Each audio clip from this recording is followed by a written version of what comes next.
Justice Hema committee report വലിയൊരു വിപ്ലവമാണ് മലയാള സിനിമയിൽ സൃഷ്ടിച്ചുകൊണ്ടിരിക്കുന്നത്. അതുമായി ബന്ധപ്പെട്ട് 10 ദിവസം കഴിഞ്ഞാണ് ഇന്ന് ഫെഫ്കയുടെ ഭാഗത്ത് നിന്ന് ഒരു പ്രതികരണം വന്നത്. നമുക്കൊപ്പം ഇപ്പോൾ സംവിധായകൻ ആഷിഖ് അബു ടെലിഫോൺ ലൈനിൽ ചേരുന്നുണ്ട്. ആഷിഖ്, സ്വാഗതം. 10 ദിവസം കഴിഞ്ഞാണ് ഫെഫ്കയുടെ പ്രതികരണം. ആഷിഖ് അത് വായിച്ചിരുന്നോ? എങ്ങനെയാണ് അതിനെ കാണുന്നത്?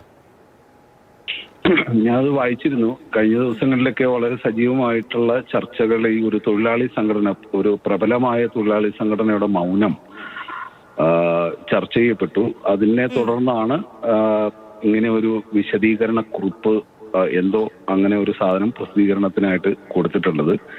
ഇതില് വളരെ സേഫ് സോണിൽ ഇരുന്നുകൊണ്ട് മറ്റുള്ള ഒരുപാട് ഗൗരവതരമായിട്ടുള്ള കാര്യങ്ങളെ മനഃപൂർവ്വം തന്നെ അഡ്രസ് ചെയ്യാതെ ഇതിന്റെ ശ്രദ്ധ ഇതിനകത്തുള്ള അടിസ്ഥാന സൗകര്യങ്ങളെയും നയരൂപീകരണത്തെയും പറ്റിയാണെന്നുള്ള ഒരു വ്യാജ പ്രതീതി സൃഷ്ടിച്ചുകൊണ്ട് ഇതിന് മാനിപ്പുലേറ്റീവ് ആയിട്ടുള്ള ഒരു സ്റ്റാൻഡാണ് തൊഴിലാളി സംഘടനയുടെ നേതൃത്വത്തിലുള്ള ആളുകൾ എടുത്തിട്ടുള്ളത് എന്നുള്ളത് ഈ 10 ദിവസം എടുത്തു ഇത്തരം കാര്യങ്ങളോട് പ്രതികരിക്കാൻ എന്നുള്ള ആ പ്രവൃത്തി കൊണ്ട് മാത്രം എനിക്ക് വ്യക്തിപരമായി തോന്നുന്നുണ്ട്.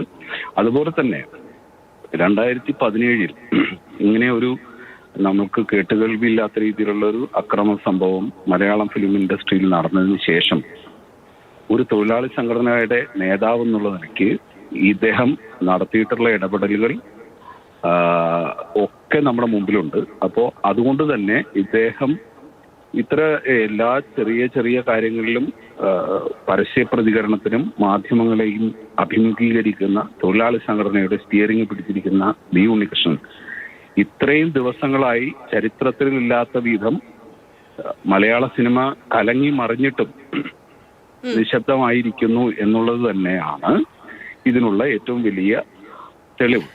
അപ്പോ ഇതിനകത്ത് വലിയ രീതിയിലുള്ള തൊഴിലാളികളെ മാനിപ്പുലേറ്റ് ചെയ്യപ്പെടുന്നുണ്ട് എന്നാണ് ഞാൻ ഇതിന് മനസ്സിലാക്കുന്നത്.